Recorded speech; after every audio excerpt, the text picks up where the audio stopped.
Saludos amigos, bienvenido una vez más a nuestro canal de YouTube. Gracias por seguirnos, por suscribirte. Aprovecha la ocasión para compartir este contenido. Quiero explicarte desde cuándo estamos utilizando el término de administrador de puerto y administrador de aeropuerto. ¿Cuál es el origen de este término? ¿Cuáles son las funciones básicas de un administrador?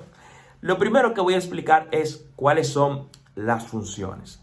El administrador de un puerto o aeropuerto que es designado por la Dirección General de Aduanas tiene dos funciones básicas. Número uno es la fiscalización. ¿Qué quiere decir?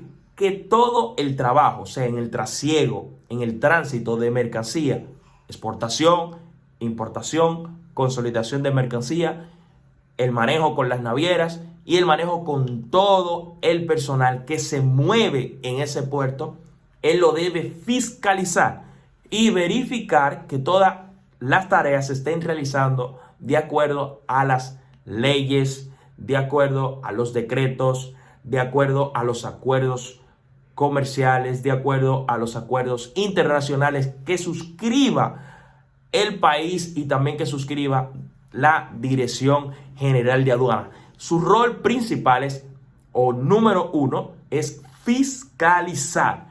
Y luego el rol 2 es colectar los impuestos. Es tan importante una cosa como la otra. Puede ser que un administrador sea muy buen colector, o sea, recaudando impuestos.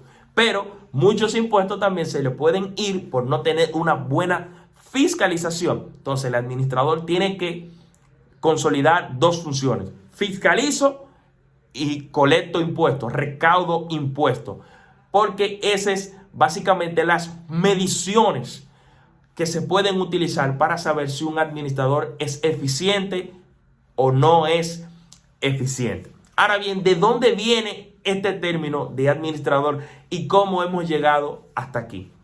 Bien, desde el año 1907 a 1941, las aduanas dominicanas estaban controladas por los Estados Unidos debido a diferentes préstamos que había tomado, o específicamente de la deuda externa que tenía la República Dominicana en ese momento. Estados Unidos tomó el control y no es hasta el año 1941 cuando vuelven el control de las aduanas a la República Dominicana. Recuérdese que en ese momento el país estaba siendo dirigido por Trujillo. Entonces, en el año 1947 se crea la aduana dominicana. O sea, 1947 se crea la aduana dominicana y en el año 1953 se crea la ley que yo siempre hago referencia, que es la ley 3489, que es la ley de aduana, la ley base de la Dirección General de Aduanas. Esta ley hablaba básicamente de la figura de interventor, que es un fiscalizador, y hablaba de colector, que es el que recauda impuestos. Estos eran los dos términos que se utilizaban en la ley 3489 y que se mantuvieron hasta el año 2006, específicamente cuando entonces viene la ley 226-06, que actualiza y moderniza y le da personalidad jurídica a la aduana. Entonces ya ahí se cambia el término, que ya la aduana adopta el término de la Organización Mundial de Aduanas. Entonces comienza a llamarlo administrador.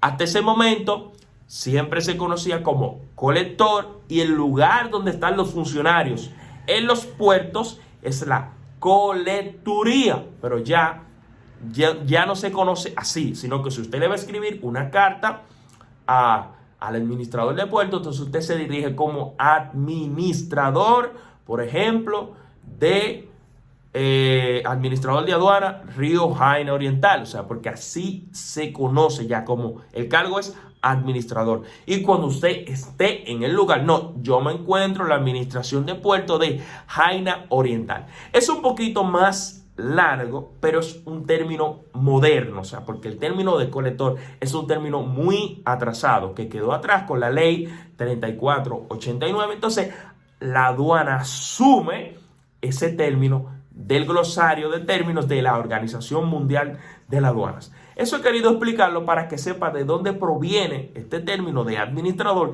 y por qué hemos llegado hasta este punto. Muchas gracias.